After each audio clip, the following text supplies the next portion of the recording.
یہ حضرت محمد صلی اللہ علیہ وسلم کے عمر کا 25واں سال تھا اور اب ملک شام سے تجارت کے بعد مکہ واپس لوٹے۔ مکہ آتے ہی اب حضرت خدیجہ کے گھر کی طرف روانہ ہوئے تاکہ انہیں نفع کے بارے میں بتائیں۔ یہ زیر کا وقت تھا اور سیدہ خدیجہ عورتوں کے ساتھ گھر کے بالا خانہ میں بیٹھی تھی۔ کیا دیکھتی ہیں کہ محمد بن عبداللہ اپنے اونٹ پر تشریف لا رہے ہیں اور دو غیبی مخلوق ان پر سایہ کیے ہوئے ہیں۔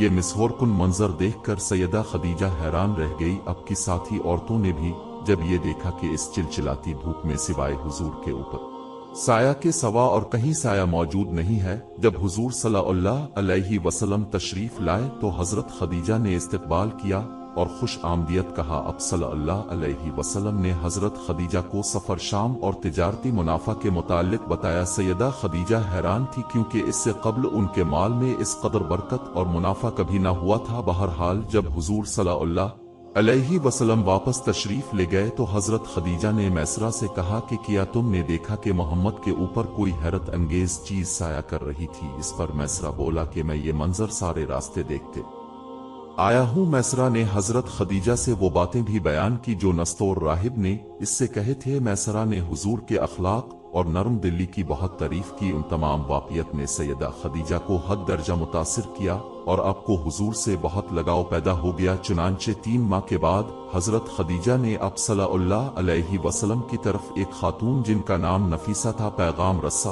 بنا کر بھیجا کہ وہ اب سے نکاح کی خواہش مند ہے۔ لہٰذا نفیسہ حضور کے پاس آئی اور کہا، اے محمد اب شادی کیوں نہیں کر لیتے؟ جواب میں آپ نے فرمایا، بھلا میرے پاس کیا کہ میں شادی کر سکوں؟ اس نے کہا، اور اگر آپ کو اس کی ضرورت ہی نہ پڑے بلکہ آپ کو مال دولت عزت حسن خوبصورتی اور سب کچھ مل جائے تو کیا آپ قبول کر لیں گے؟ آپ نے فرمایا، وہ کون خاتون ہوگی؟ اس نے کہا، وہ خدیجہ بنت خویلد ہیں۔ حضور نے پوچھا، لیکن یہ کیسے ممکن ہوگا حالانکہ میں ایک غریب آدمی ہوں اور وہ بہت مالدار خاتون ہے؟ اس پر نفیسہ بولی کہ میں اس کی ذمہ داری لیتی ہوں۔ حضور نے اپنے چچا جناب ابو طالب کو اس رشتے کے متعلق بتایا تو ابو طالب نے بھی یہی مشورہ دیا کہ یہ رشتہ آپ کے لیے نہایت مناسب اور معقول ہے، کیونکہ خدیجہ ایک شریف پاک باز اور امانت دار خاتون ہیں۔ اب صلی اللہ علیہ وسلم کے دوسرے چچاؤں نے بھی اس رشتے سے اتفاق کیا، لیکن جب اس رشتے کی خبر آپ کے چچا ابو لہب کو ہوئی تو اس نے اب سے کہا کہ میرے بھتیجے ہمیں عربوں میں بدنام نہ کرنا، تم خدیجہ کے لائق نہیں ہو۔ یہ سن کر حضور کے چچا عباس اپنی جگہ سے اٹھ کھڑے ہوئے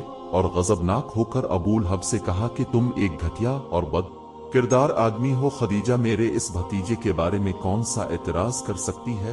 محمد دل ربا جمال و کمال کے مالک ہیں، خدیجہ کیسے خود کو محمد سے بہتر ثابت کر سکتی ہے؟ کعبہ کے خدا کی قسم، خدیجہ جتنا بھی محمد سے مہر چاہے میں اسے محمد کی طرف سے مہیا کروں گا۔